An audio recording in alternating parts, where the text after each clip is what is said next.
Hello my friend, I'm Sean, your guide on a new adventure through the world of meditation in my new podcast, Mindfulness for Gamers.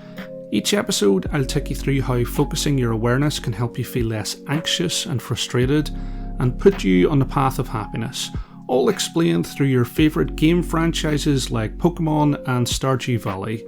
To find out more, follow the link in the description. Do you ever groan internally when you know that you have to deal with someone you don't like? How do we get over disliking a part of our job, a chore, or even a person? Welcome to Mindfulness for Beginners.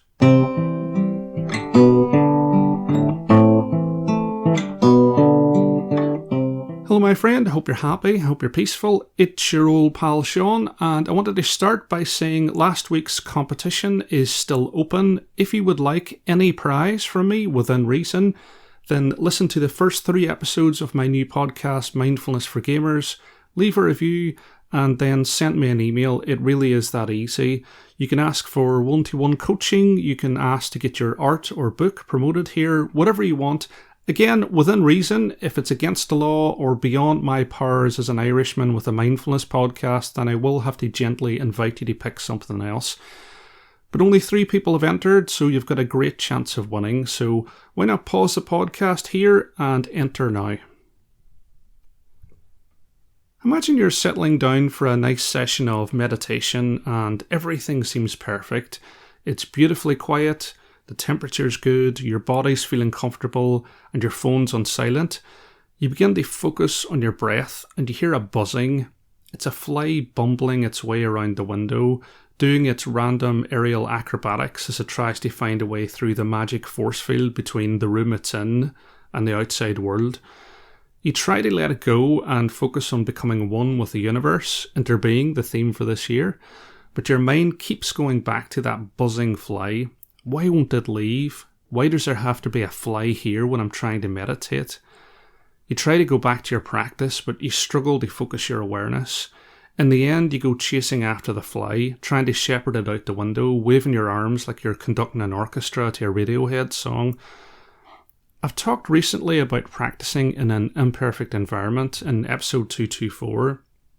But what I haven't talked about ever on the podcast, as far as I'm aware, is aversion.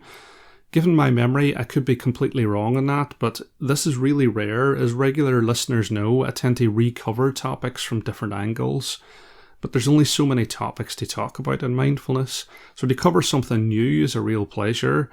Maybe I've been unconsciously averse to it. Anyway, aversion is one of the 5 hindrances in Buddhism. You might think of them as the traffic cones blocking the exit ramp to enlightenment.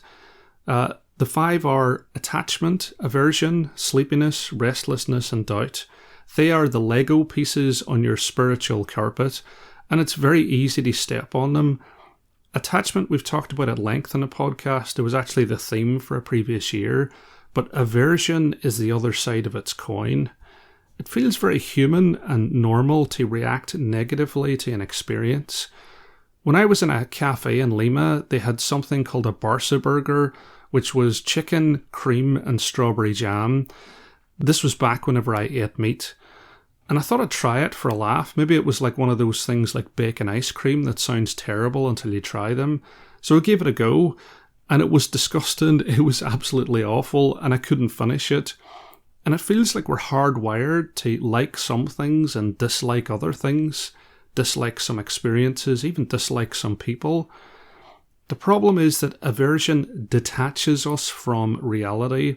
When we're in union with reality, we accept it for what it is without putting our own spin on it. When we judge reality, we're saying that things shouldn't be as they are and we don't like it. And that's not to say that we can't change reality through our actions. For example, if we see someone who's suffering, we want to help them. But aversion to reality can actually prevent this. It can mean that we can turn away from the suffering of others because it's too unpleasant for us to see. And we can harm ourselves through aversion, of course. If we have an aversion to studying or a project in work, then we can procrastinate and make our lives more stressful.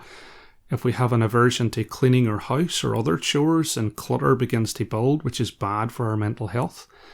If it's cold or wet outside, then I find myself starting to come up with excuses to not go for a run, even though running is really important for my well-being. If our aversions cluster together, then we can start to see today, all of today, as just a bad day, and everything we experience goes through that lens. We write the whole thing off and just grind through it, not taking any joy. Sometimes you just wake up in a mood and are averse to everything, like in the Limp Bizkit song Break Stuff.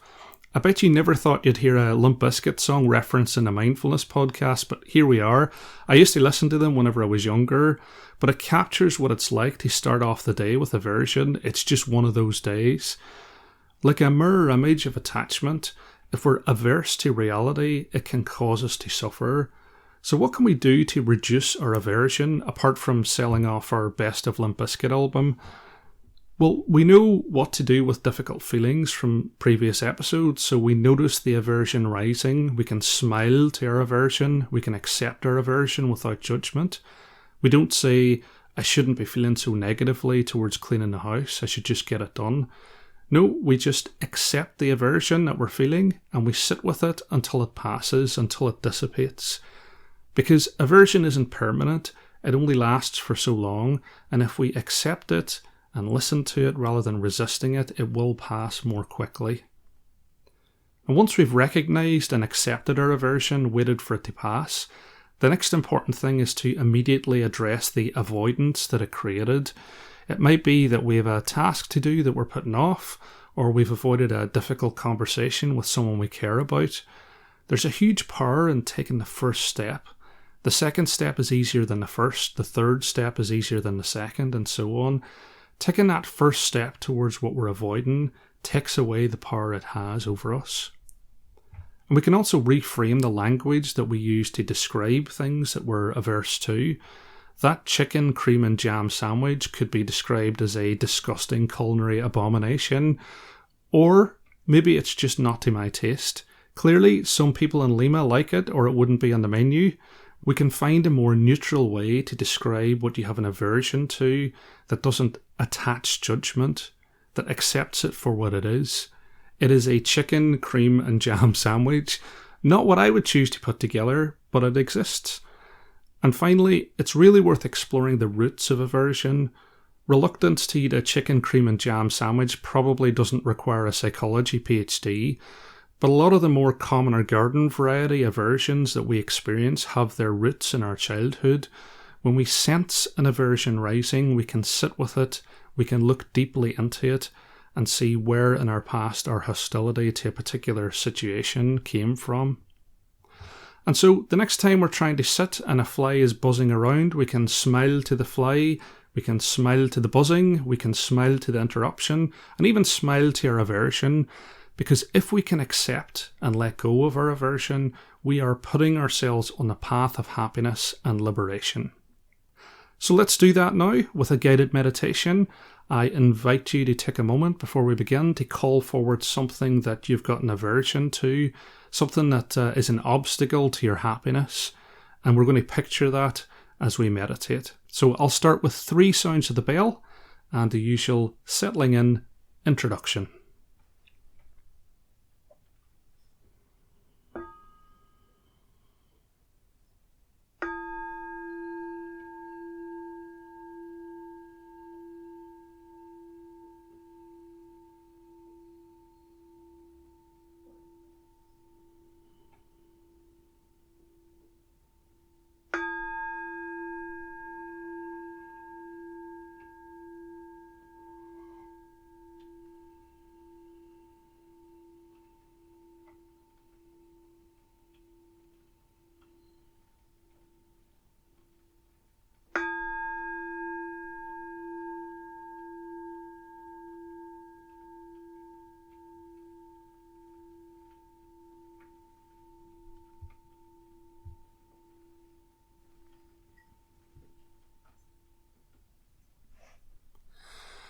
We're going to start as we always do by applying our beginner's mind to your posture. So I would invite you to imagine that you have a thread attached to the crown of your head and it's gently pulling you upwards into an upright position, your spine like a stack of coins, your heart raised upwards and outwards, your hands comfortably in your lap, and just allowing a gentle smile to emerge on your face as we enjoy the stability of our posture.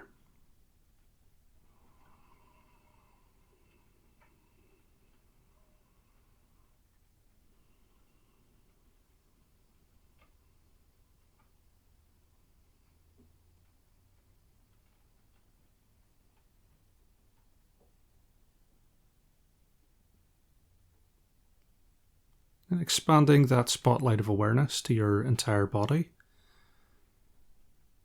Noticing where you feel warm or cold.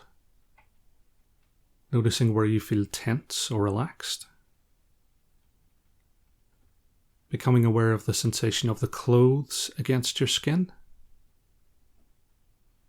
And the points of contact between your body and the chair and the floor.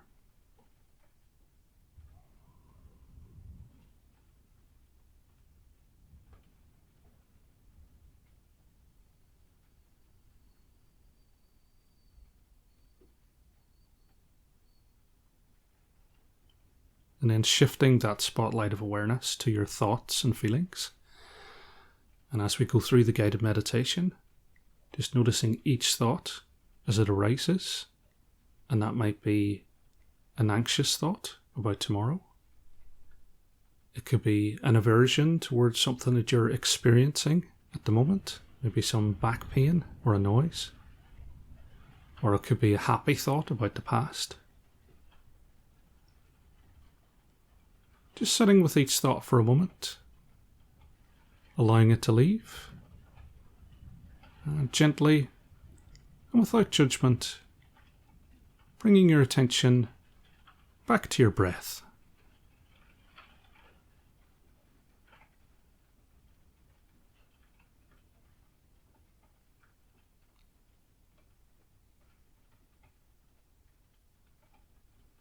And as the storm whips up outside, which you might be able to hear, we're going to bring our awareness finally to the breath.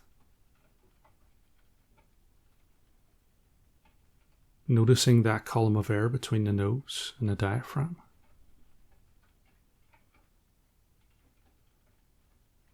Noticing how our in-breath feels cooler.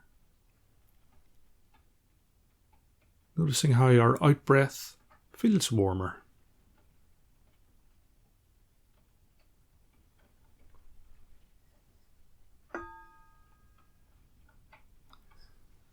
Breathing in, I know I am breathing in. Breathing out, I know I am breathing out. In, out.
Breathing in, my breath grows deep. Breathing out, my breath goes slow. Deep, slow.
Breathing in, I see my aversion.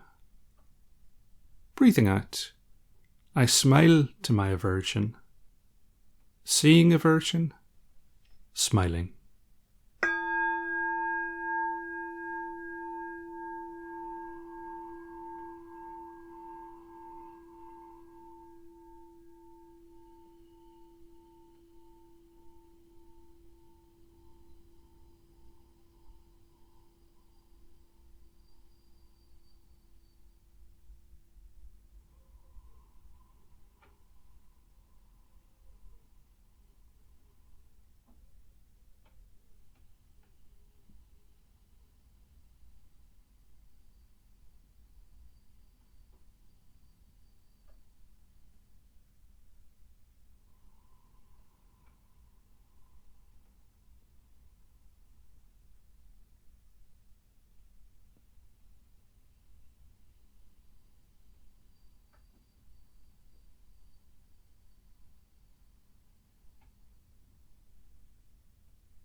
Breathing in, I accept my aversion.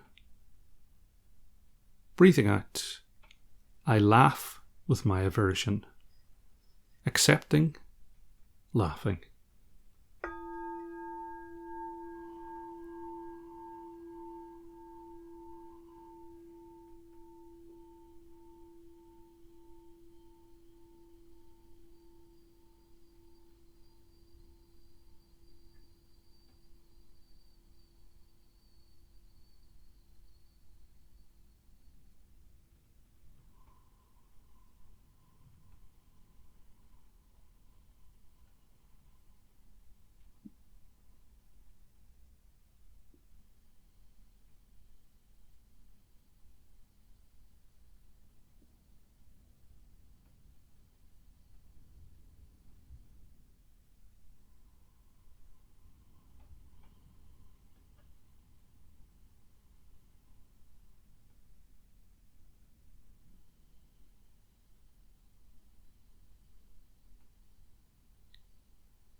Breathing in. I am determined to experience reality directly without judgment. Breathing out. I let go of my aversions. Experiencing reality. Letting go.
Breathing in.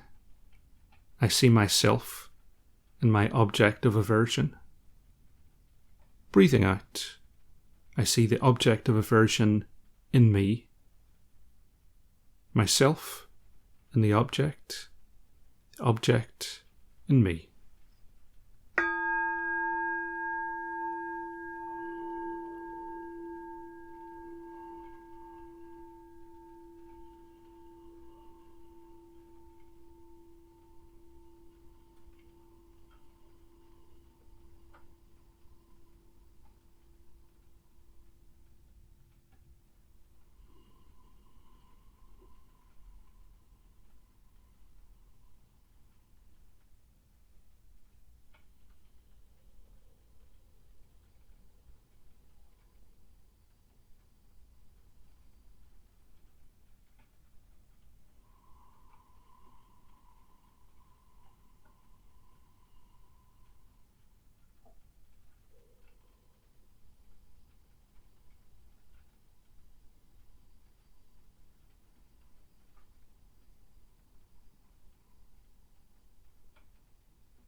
Breathing in. I establish myself in the present moment. Breathing out. I realize it is a wonderful moment. Present moment. Wonderful moment.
And as we reach the end of the guided meditation, hopefully you didn't have an aversion to the storm outside.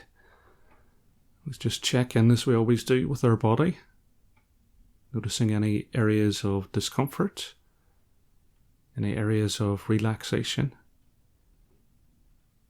and stretching if we need to. Noticing any changes in our mind.